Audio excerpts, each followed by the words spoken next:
अब कोरोना से मिलेगी राहत, वैक्सीनेशन की रफ्तार होगी तेज। विदेशी टीका कंपनियों को भारत में ट्रायल से छूट, आपातकालीन इस्तेमाल की मिली मंजूरी।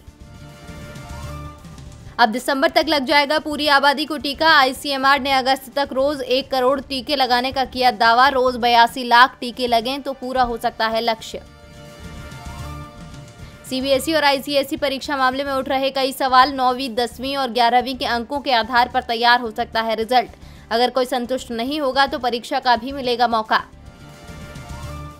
यूपी बोर्ड 12वीं की परीक्षा भी हो सकती है रद्द। सीबीएसई और आईसीएसई के बाद अब यूपी बोर्ड में भी शुरू हुआ मंथन, जल्द हो सकता है ऐलान। डिप्टी सीएम ने कहा, सीएम लेंगे फैसला। सीबीएसई की परीक्षा कैंसिल होने पर याचिकाकर्ता ने कहा, अब राज्यों के बोर्ड में इस फैसले को लागू करने के लिए जाऊंगी सुप्रीम कोर्ट। एग्जाम पर एक्सपर्ट्स की राय बंटी। ब्लैक फंगस की दवा की कमी पर हुई सुनवाई। दिल्ली हाईकोर्ट ने केंद्र से कहा, बुजुर्गों के बजाय हमें युवाओं को बचाना होगा। अब ऐप पर अपडेट कर पाएंगे वैक्सीनेशन की तैयारी। आरोग्य सेतु पर वैक्सीनेशन का कर सकेंगे स्टेटस अपडेट। इससे सफर के दौरान जांच में होगी आसानी। रिटायर्ड अधिकारियों के लिए सरकार का नया फरमान। रिटायर्ड अधिकारी बिना इजाजत नहीं कर सकेंगे पोस्ट। आंतरिक सुरक्षा को लेकर सरकार ने लिया फैसला। WHO एग्जीक्यूटिव बोर्ड के अध्यक्ष के तौर पर केंद्रीय स्वास्थ्य मंत्री डॉक्टर हर्षवर्धन का कार्यकाल पूरा। 149वें सत्र को किया संबोधित। मंत्रिमंडल ने मॉडल किराएदार कानून के मसौदे को दी मंजूरी। किराया व्यवस्था को संस्थागत रूप देने में होगी मदद। मॉडल किराएदारी अधिनियम का मसौदा अब राज्यों और केंद्र शासित प्रदेशों को किया जाएगा वितरित। डोमिनिका कोर्ट में भारतीय समयानुसार आज शाम 6:30 बजे होगी मेहुल चोकसी की पेशी। ईडी के वकील भी रखेंगे भारत का पक्ष। मेहुल के प्रत्यर्पण की कोशिश में सरकार।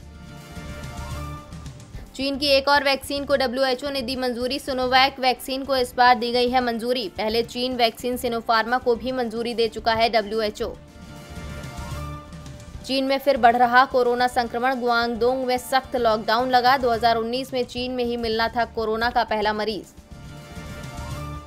इजरायल में नई सरकार के गठन को लेकर एकजुट हो रहे विपक्षी दल। पीएम बेंजामिन नेतन्याहू के लिए बढ़ सकती हैं मुश्किलें।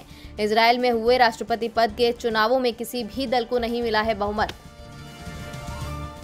नेपाल में सदन भंग करने के मामले की सुनवाई के लिए 6 जून को गठित होगी नई संविधान पीठ। प्रधानमंत्री केपी शर्मा ओली की सिफारिश पर राष्ट्रपति ने भंग कर दी थी नेपाल की संसद। सऊदी अरब में देखने लगा बड़ा बदलाव। बिजनेस में महिलाओं की भागीदारी बढ़ी। 10 साल पहले ही महिलाओं की भागीदारी बढ़ाने का लक्ष्य हुआ पूरा। पिछले 4 महीनों में महिलाओं को जारी किए गए 30,000 कमर्शियल रजिस्ट्रेशन। भारत का व्यापार घाटा मई में और बढ़ा। पिछले साल के मुकाबले इंपोर्ट 69% बढ़कर हुआ 38.53 अरब डॉलर, जबकि 32.21 अरब डॉलर का हुआ निर्यात। 6.32 अरब डॉलर का हुआ व्यापार घाटा।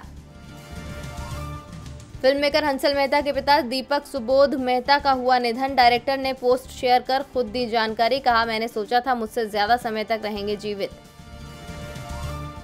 विवादों में आए टीवी फेम करण मेहरा। निशा रावल ने पति करण मेहरा पर लगाए घरेलू हिंसा और एक्स्ट्रा मैरिटल अफेयर जैसे कई संगीन आरोप। 2 हिस्सों में बंटी इंडस्ट्री। आईसीसी ने भारत को बड़ी राहत दी। T20 क्रिकेट विश्व कप पर फैसला लेने के लिए दिया 1 महीने का समय। भारत में महामारी को देखते हुए दूसरे देश में कराया जा सकता है T20 विश्व कप।